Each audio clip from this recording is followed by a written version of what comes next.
selamat bergabung buat semua yang sedang mengikuti kami dalam program Pastor Kid Online Evangelism.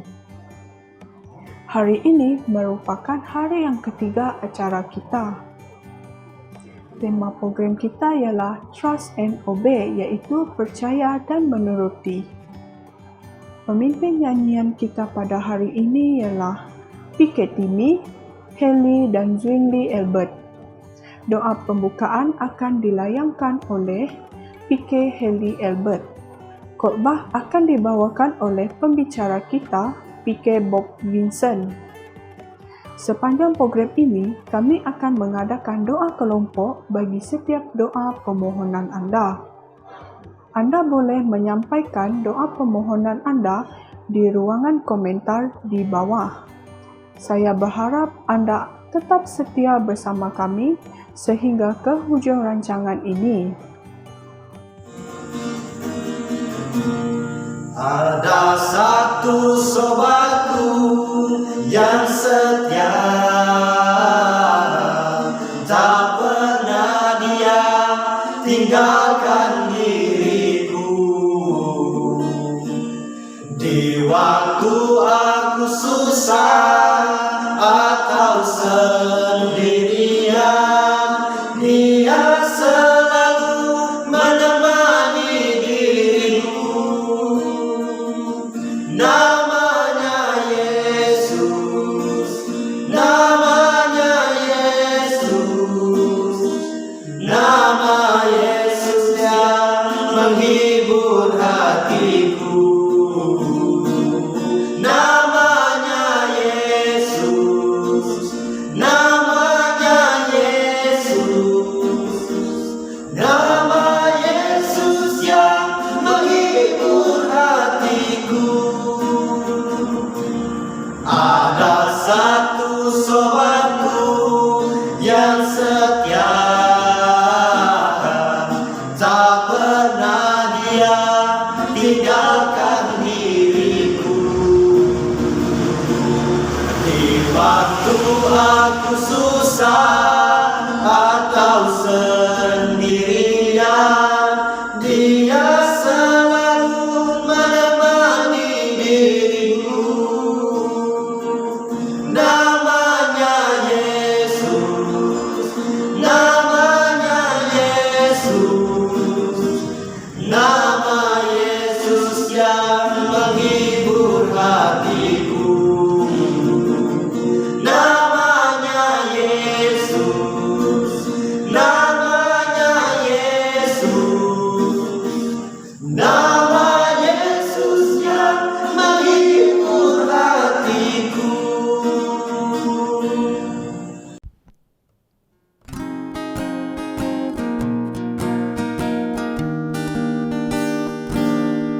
When we walk with the Lord in the light of His Word, what a glory He shed on our way. While we do His good will, He abide with us still, and we all who will trust and obey. Trust and obey, for there's no other way to be happy in Jesus but to trust and obey. Not a shadow can rise, not a cloud in the skies, but His path quickly drives it away. Not a thought or a fears, not a sigh or a tears, can abide while we trust and obey. Trust and obey, for there's no other way to be happy in Jesus but to trust and obey. Then in fellowship sweet, we will sit at His feet. Oh, we walk by His side in the rain.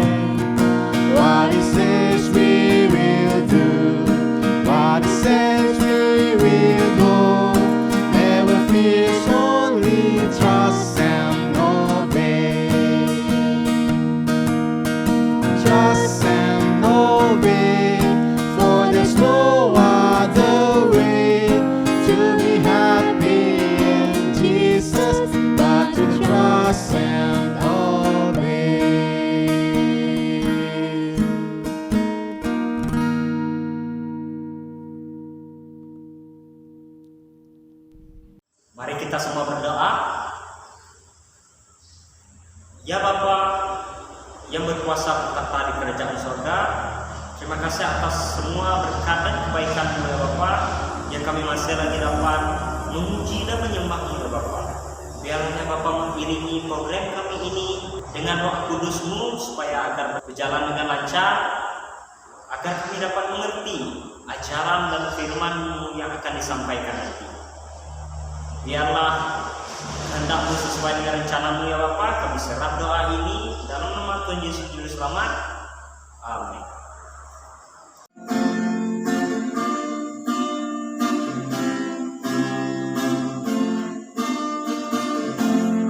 Merindu pada harta yang tumbuhku di sana, di seberang sana, tempat yang indah.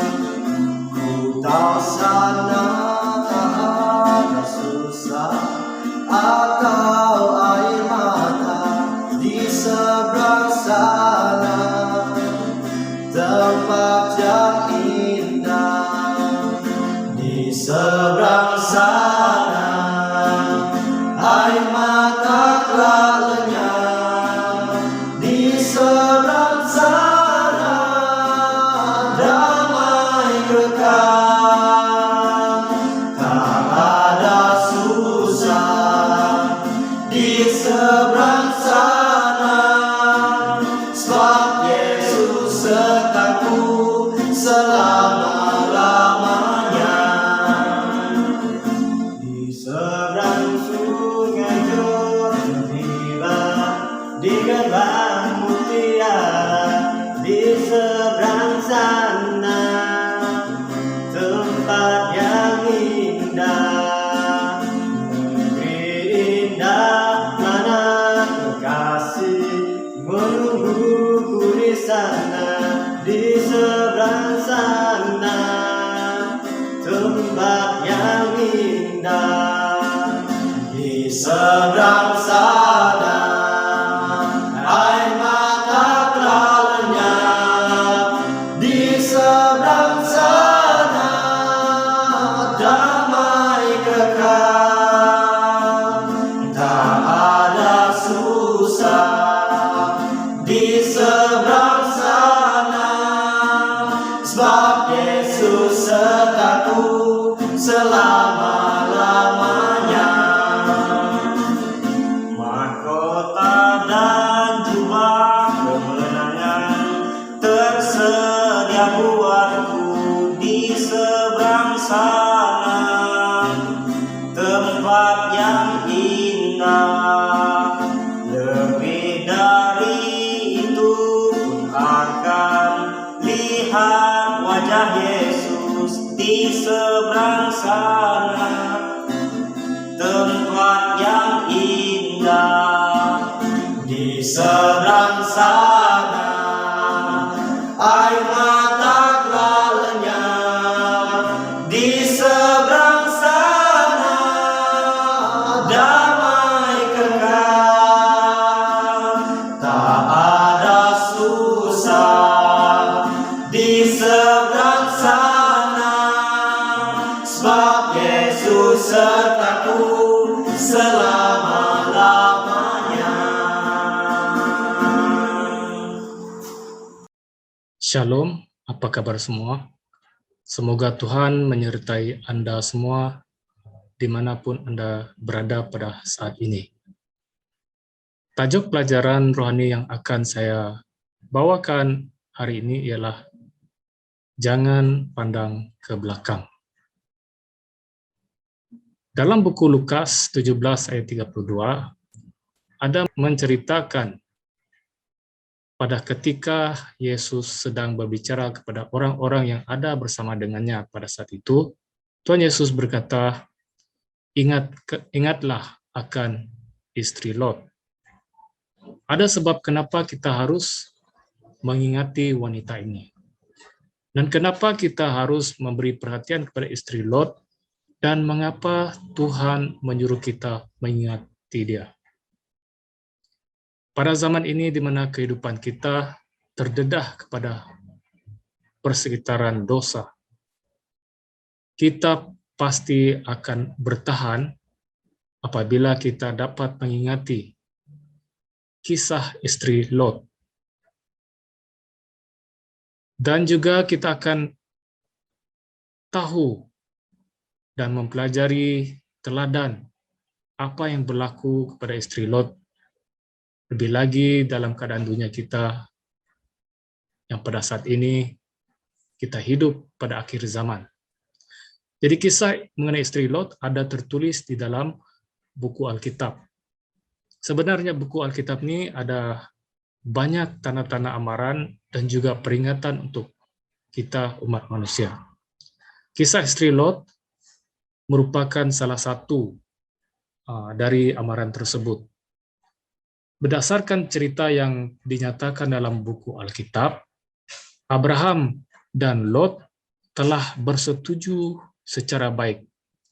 Mereka berdua sama-sama cukup diberkati dengan kekayaan.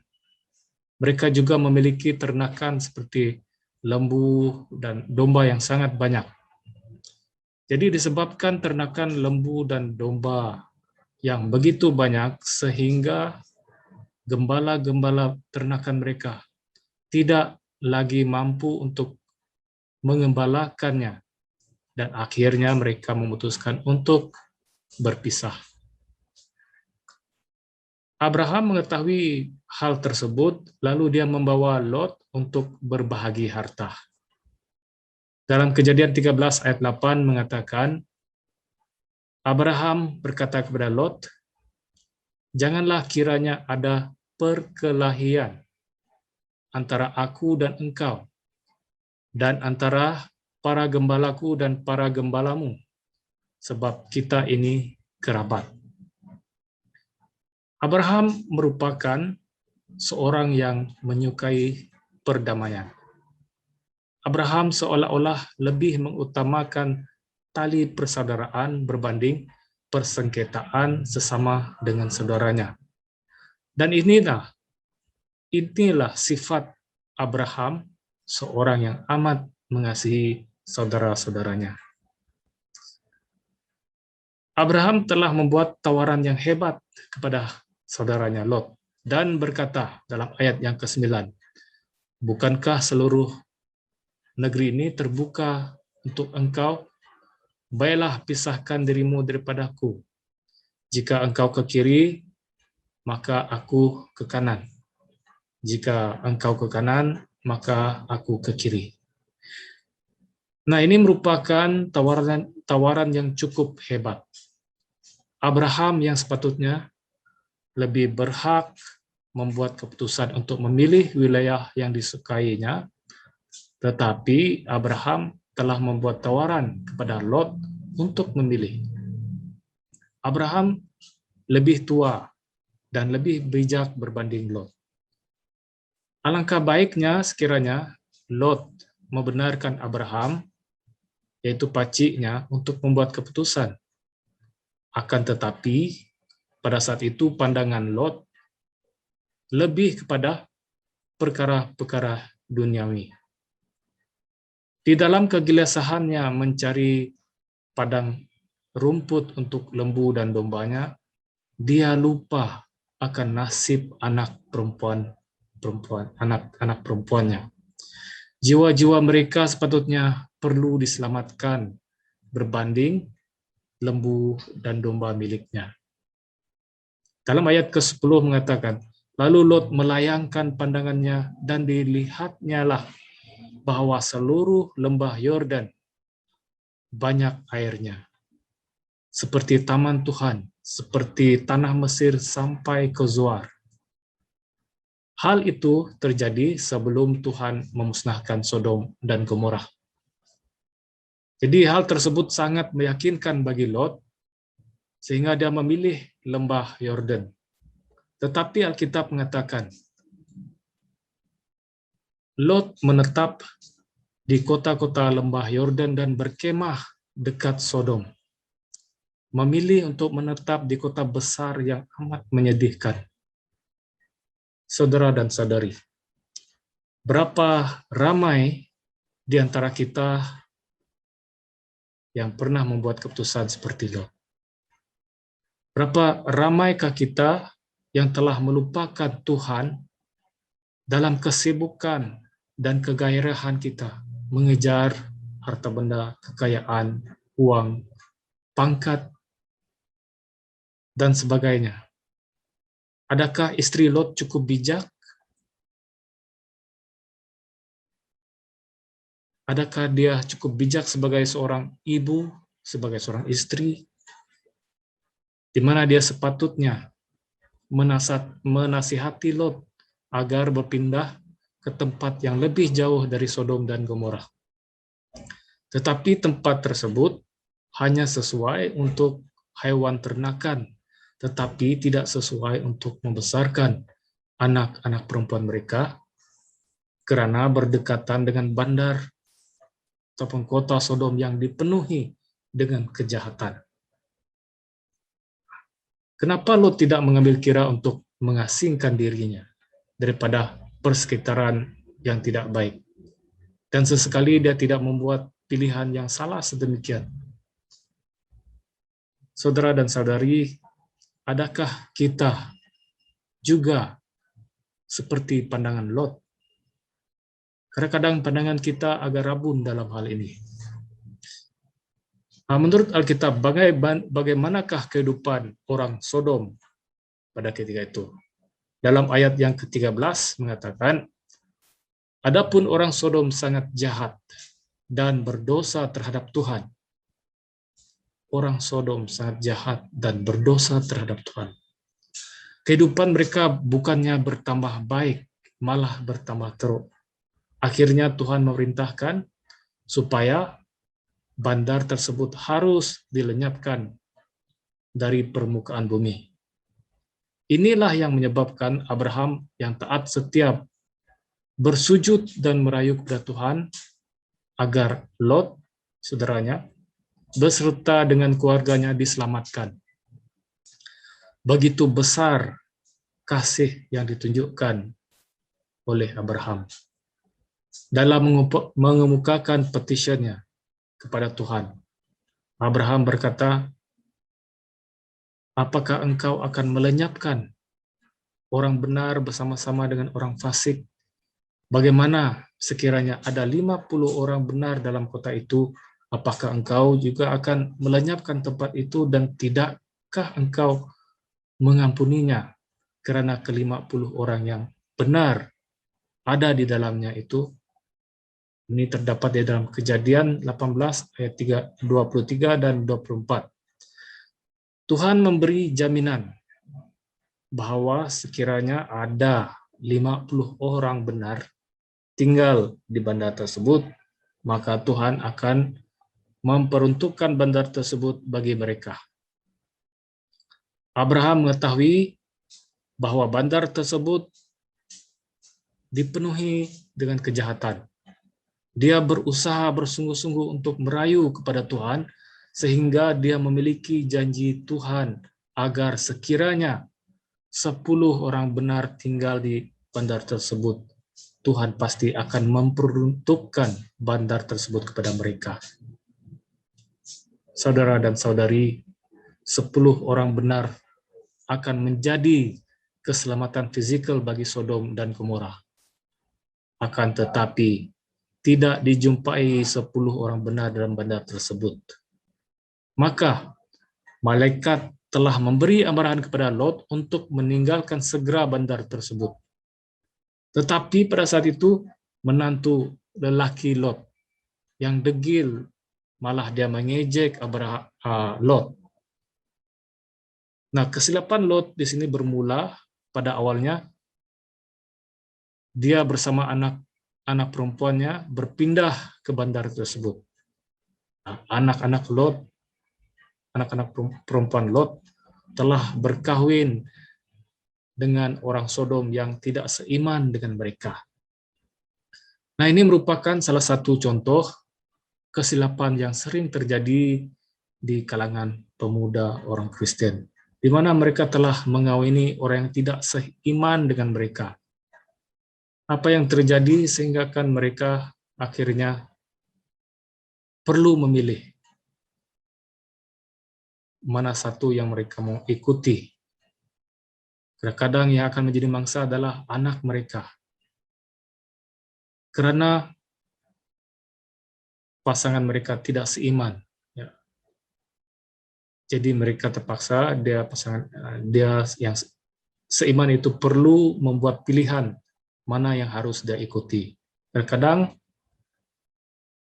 boleh terjadi di mana mereka akan meninggalkan keimanan mereka dan turut dengan pasangan mereka yang tidak seiman dengan mereka. Nah, inilah perkara yang amat menyedihkan di kalangan ramai orang Kristen. Kita sebagai orang muda haruslah kita berhati-hati dalam memilih pasangan. Pilihlah pasangan yang seiman dengan kita. Nah, apa yang terjadi seterusnya?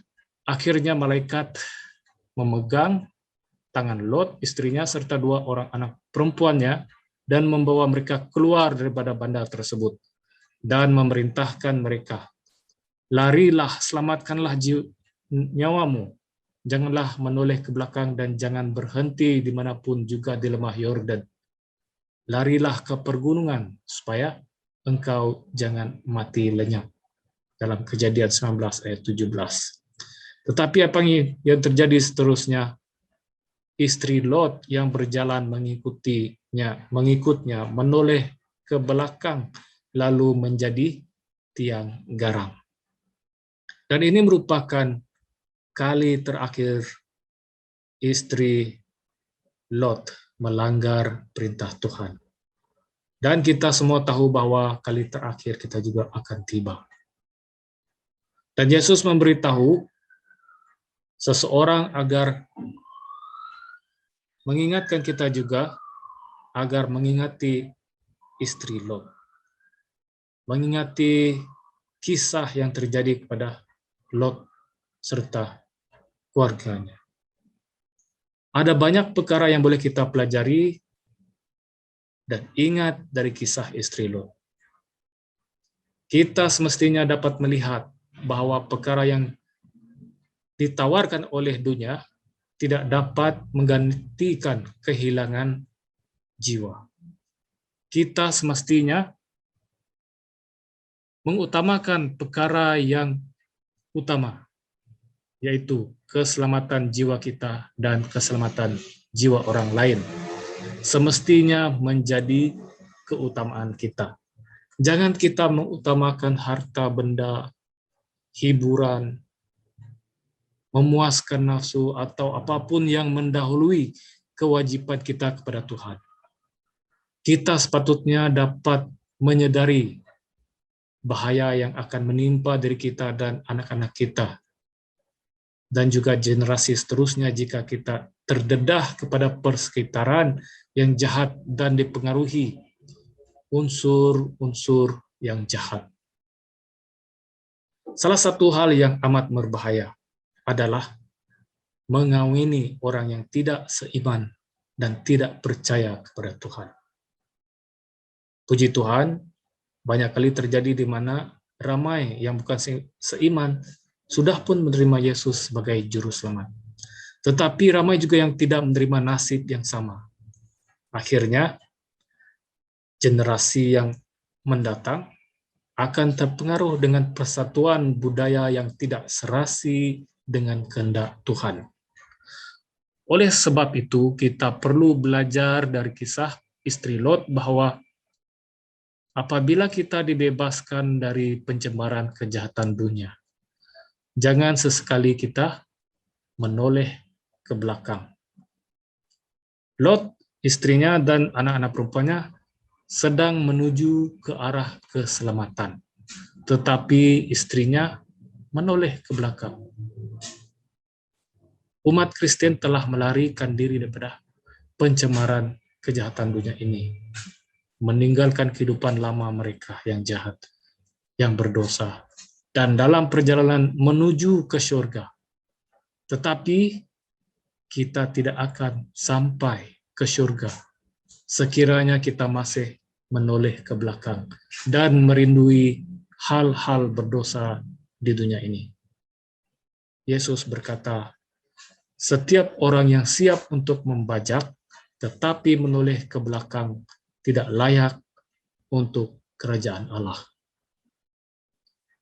Jadi saudara dan saudari, ramai yang menoleh ke belakang dan malah ada yang balik kembali ke kehidupan lama mereka.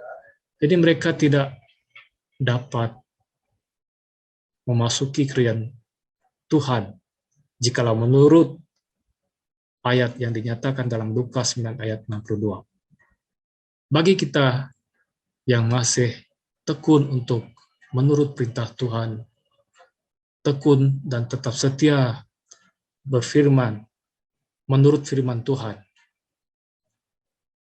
pelajaran yang dinyatakan melalui kisah istri Lot akan menjadi peringatan kepada kita semua agar kita jangan leka di dalam persekitaran kita yang penuh dengan dosa. Kita harus berlindung dengan firman Tuhan agar kita jauh daripada segala pencobaan yang akan menjatuhkan kita dan menjauhkan kita daripada Tuhan. Semoga Tuhan memberkati kita semua sehingga kita jumpa lagi. Terima kasih. I just keep trusting my Lord as I walk along. I just keep trusting my Lord and He give a song. No, the storm clouds darken the sky on a heavenly trail. I just keep trusting my Lord, He will never He's a faithful friend, such a faithful friend. I can count on Him to the very end. Though the storm clouds darken the sky on a heavenly trail, I just keep trusting my Lord. He will never fail. Mari kita tutup dengan doa. Tuhan Bapa kami yang bertata di dalam surga, terima kasih Tuhan karena Engkau sangat baik kepada setiap kami, memberkati kami dengan segala perkara yang baik, lebih lagi di dalam keperluan kehidupan kami. Tuhan, kami mau lebih dekat kepada Engkau ya Tuhan. Kami mengucap syukur atas segala sesuatu, lebih lagi pelajaran yang kami dengar tadi Tuhan. Biarlah pelajaran itu akan menjadi pengejaran untuk setiap kami dan bekalan kerohanian untuk kehidupan kami Tuhan. Kami berdoa Tuhan agar kami dapat mempersiapkan kami lebih lagi dalam keadaan dunia yang tidak menentu pada saat ini. Banyak sekali pencobaan yang coba untuk menjatuhkan kami supaya kami jauh daripada Engkau ya Tuhan. Biarlah pelajaran itu akan menjadi kekuatan di dalam kehidupan kami, agar kami dapat mengelakkan diri daripada pencobaan. Kami berdoa Tuhan agar Engkau terus memberkati kehidupan setiap kami dan juga pendengar, agar mereka tetap setia kepada Engkau ya Tuhan. Berkati kehidupan mereka ya Tuhan, berkati kesehatan mereka, kuatkanlah iman mereka Tuhan, biarlah mereka sentiasa bergantung pada Engkau dalam segala perkara. Kami ingin serahkan doa ini dalam nama Tuhan Yesus yang telah menjadi juru selamat penebus dosa kami. Amin. Selesai sudah program hari ketiga kita. Semoga anda diberkati oleh khotbah yang telah disampaikan oleh pembicara kita pada malam ini. Semoga kita berjumpa lagi di hari esok pada waktu yang sama dalam acara Pastor Kid Evangelism 2021. Tuhan memberkati.